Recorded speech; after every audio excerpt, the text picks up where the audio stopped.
髪を切りました。美容院帰りですね。私基本美容院の後直帰なんですけど、なんかせっかくセットしてもらったから誰かに会いたいなと思って親友に連絡したら、無理だったのでちょっと一人でね、中目黒のおしゃれなカフェに来ました。 HUIT っていうところ、読み方はわかりません。フィットかな、わかんない。初めて行ったカフェだったんだけど、すごい内装が可愛くて、流れてる曲とかもね、ディズニーみたいな感じで、めちゃくちゃ雰囲気がいいカフェでした。私しか一人の人いなかったんですけど、普通にご飯もあるし、お酒もあるし、で私は本読みたかったから、デザートとカフェ利用しようと思って、でなんかレビュー見たらプリンが美味しいって書いてあったから、プリンと、あと本当はね、ちょっと一人飲みしてみたいなと思って、なんか一杯だけ一人飲みデビューしてみたいなと思ったんだけど、プリンだしなと思って結局カフェラテにしました。じゃーん、めっちゃ可愛い。いちご付きにしました。100円プラスだったけど、私はその一人飲みデビューみたいな、一人でバーに行くみたいなことはちょっとまだしたことないんですけど、結構最近は夜こう一人でカフェ行ったりとか喫茶店行くの好きで、なんせ一人暮らしなので、こう実家だったらね、ママからこうお母さんから LINE とかでさ、なんか何時に帰ってくるのって言われたり、彼氏とかがいたら鬼伝みたいなのとかあるかもしれないんですけど、一人なので、なんせいつ帰っても自由だしっていう感じで。でもそう、私も実家にいた時どうだったかなって思ったら、やっぱり帰るの遅かったらママから LINE 来てた気がするの。なんか早く帰ってきなさいみたいな。だけど4年前に実家を出て、で一人暮らし今してて、で弟も、去年から1年前から一人暮らしを始めたんだけど、それまでの間私が一人暮らししてて弟は実家にいた時とかは結構家族 LINE で、夜、10時とか9時以降とかになると、何時に帰ってくるのみたいなよく家族 LINE がそれで動いてて、で弟は返信あんましなかったりとかで、もう鬼の LINE みたいなお母さんの心配の LINE、 何時に帰ってくるのみたいなのが多くて、またやってんなと思いながら、私は一人家でね、家とか外で見て、私はバイトとか結構終電ギリギリまでやってたりしたから、いや別にね、私はそんな普通にこのまま一人で女の子帰りますけどみたいに思いながら見てて、でなんだけど、たまに私もね、実家に帰ったりすると、こう夜さ、なんかコンタクトの保存液忘れちゃったとかなると、やっぱこうないと困るじゃん。コンタクトしてる人ならわかると思うけど、ないと困るから買ってくるってなると、ダメみたいな。こんな時間に、9時とかね、夜こんな時間に外女の子歩いていいわけないでしょみたいに怒られるの。なんだけど、いや別に私この今実家に帰ってきてるけど、それ以外の期間ずっと全然一人でいるけどなって言うんだけどさ、やっぱ近くにいるとそれがわかるというか、親からしても。でそういう風に思いつつ、普通にさ、一人暮らしの家帰ったらもう別に私は私で生きてるわけじゃん生きてるっていうか生活してるわけじゃん。で弟もね、1年前に実家を出てってなったんだけど、そうするとやっぱり近くにいないからさ、家にいないから、当たり前だけどママとかもなんか LINE することもなくなって、別に何時に帰ろうがさ、わからないというか、そうらしいんだけど、なんかやっぱ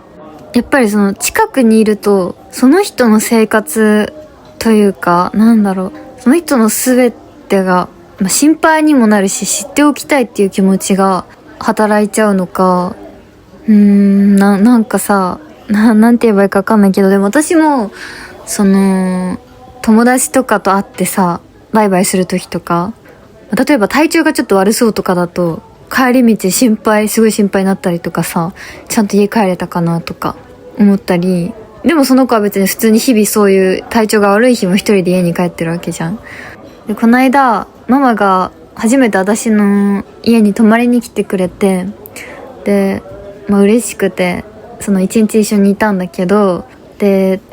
東京あんまママも来ないから、全然神奈川なんだけど、でもその東京に来て、で楽しかったねみたいな感じで、バイバイするときに、夜の9時とかだったので、割と荷物とかもあったりして、でその、駅まで10分ぐらいだったんだけど、送るよって言ったんだけど、大丈夫帰れるから一人で行けるからみたいなで、電車とか大丈夫って言って、いや大丈夫全然ママ一人で行けるからみたいに言うんだけど、やっぱ心配になっちゃってさ、今度私が心配になっちゃって、ちゃんと駅着いたら連絡してねって LINE してねって言ったんだけど、やっぱ不安になっちゃって、別にさ全然ママだって行けるとは思うんだけどさ、だけどやっぱ大丈夫かな、あんまりこっちの方来ないしなとか思って、でもちゃんと乗れたよ電車って言ってほっとしたんだけど、でもそれも別にほんと年に数回、もう最近は年に数回とかしか会わないからさ、親とか家族とも。だからそのうちのたった一日でさ、それ以外は親は親の人生があったりなわけじゃん。すごい鬼伝してる恋人とかさ、彼氏とかもよくいると思うけど、これ言ったらあれだけど、別れたらさ、その人がどこでどういう風に生活してるかなんてわからないわけじゃん。そういうたびに、これは例というか、ずっと思ってたことなんだけど、やっぱ人のことを全然知らないっていうか、本当に私が知ってるのなんてほんの一部なんだろうなとか思ったり、私は私でさ、結構一人の時間も好きだし、人によって自分が、みんなそうだと思うけど、いろんなさ、ペルソナって言うじゃん。いろんな顔を使い分けるって言うけど、私も結構そういうタイプだから、別に会ってればその人がどんな人とかどんな感じとかさ、わかるけど、でも本当にその人の一部しか知らないわけでさ、そこにちょっと寂しいなっていう気持ちがあったり。このカセットで、最近ね、この今読んでる本なんだけど、動画で読んだ本があって、すごい、ちょっと前にめちゃくちゃ多分話題になった傲慢と善良っていう本なんだけど、この本は恋愛の本で、私恋愛のあんまり読んでこなかったし、そうだと思わないで読んだんだけど、ミステリーミステリーではあるんだけど、ミステリーの本だと思って読んだら、その恋愛の話で、すごいね、ぐさっときたというか、衝撃だったというか心に残ったところがあって、ちょっと若干ネタバレかもしれないんだけど、その主人公が二人、そのカップルがマミっていうことをかけるっていう二人なんだけど、その二人はもう30超えてて、で婚活で出会った二人で、もうすぐ結婚って時にそのマミが失踪しちゃうっていう話なんだけど、そのかけるの男の方は結構いろいろ遊んできたタイプで、逆にそのマミっていう女の子は全然今まで遊んでこなかった。で、箱入り娘みたいな子なのね。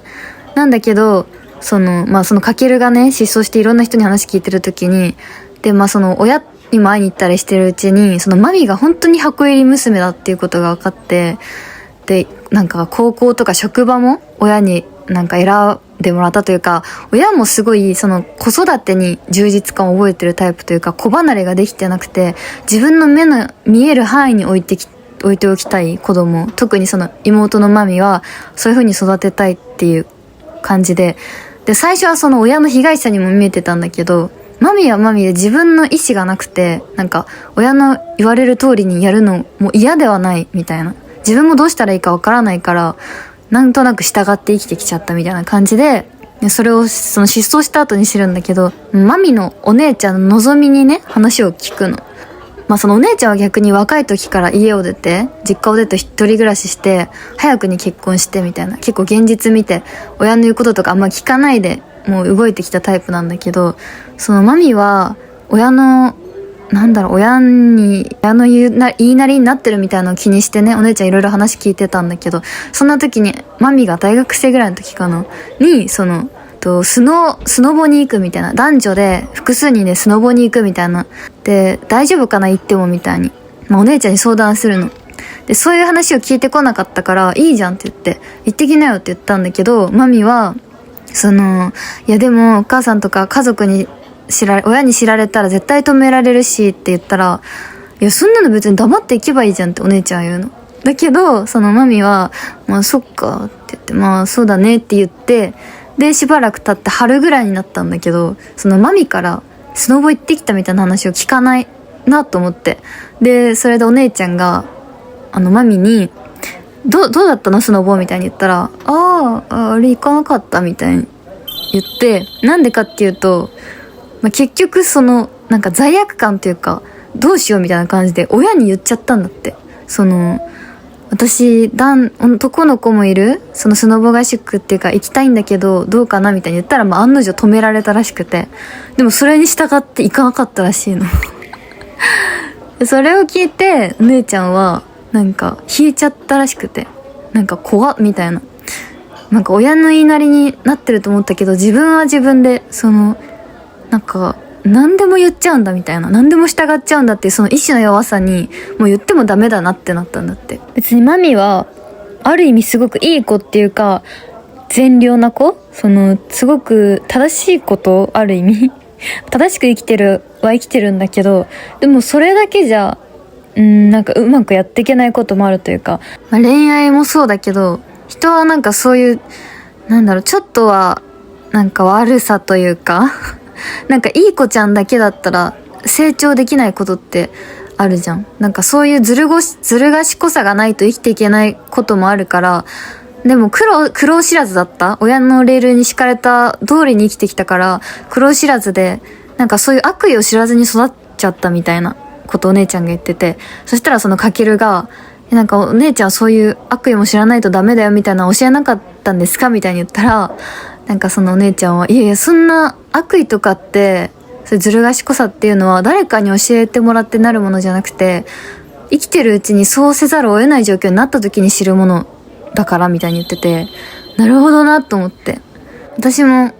どっちの意味でも思い当たる節があって、確かに親とかに、私も結構否定されるというか無理だって言われてきたタイプで、初めてバイトするってなった時も、高2とかだったんだけど、いやあんた無理に決まってんじゃん、やめなさいみたいな、なんで止められたかも分かんないけど、でも無理って言われて、いやでも絶対やりたいって言って、お金貯めたかったからいや絶対やりたいって言って、止められたんだけど、泣きながらやって、でもやってったらだんだん認めてもらえてみたいな。で次は私立矯正したいってなった時にやっ